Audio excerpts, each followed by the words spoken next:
என்ன யூஸ் பண்றது நல்லது? செக்கெண்ணெய் நல்லதா, ரீஃபைண்ட் ஆயில் நல்லதான்னு பார்க்கலாம். இல்ல நல்லெண்ணெயான்னு கேட்டேன்.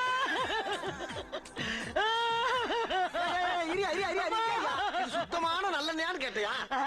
சுத்தமான அப்படி கேட்டியா? சத்தியமா சுத்தமான நல்லதாப்பா. அப்ப ஊத்து. செக்கெண்ணெய் இயற்கையா ஹை பிரஷர் மூலியமா எக்ஸ்ட்ராக்ட் பண்றது. அது இயற்கையா நியூட்ரியன்ஸும் ஆன்டி ஆக்சிடென்ட்ஸும் ரொம்ப அதிகமா இருக்கு. அது பேசிக்கா இம்யூனிட்டியை பூஸ்ட் பண்ணும், கெட்ட கொலஸ்ட்ராலை கம்மி பண்ணும். இயற்கையா எக்ஸ்ட்ராக்ட் பண்றதுனால எந்த கெமிக்கல்ஸும் ப்ரிசர்வேட்டிவ்ஸும் இல்ல. ஆனா இது டார்க் பாட்டில்ஸ் தான் ஸ்டோர் பண்ணி ஆகணும். இதோட டிஸ்அட்வான்டேஜ் பாத்தீங்கன்னா நம்ம ஃப்ரையிங்க்கு செக்கெண்ணெயை யூஸ் பண்ண முடியாது. அதே மாதிரி இது மோர் எக்ஸ்பென்சிவ் தான். ஆனா இப்ப செக்கெண்ணெய் பத்தி நிறைய விழிப்புணர்வு இருக்கிறதுனால ஏகப்பட்ட அடல்ட்ரேஷன் செக்கெண்ணெயில நடக்கிறது.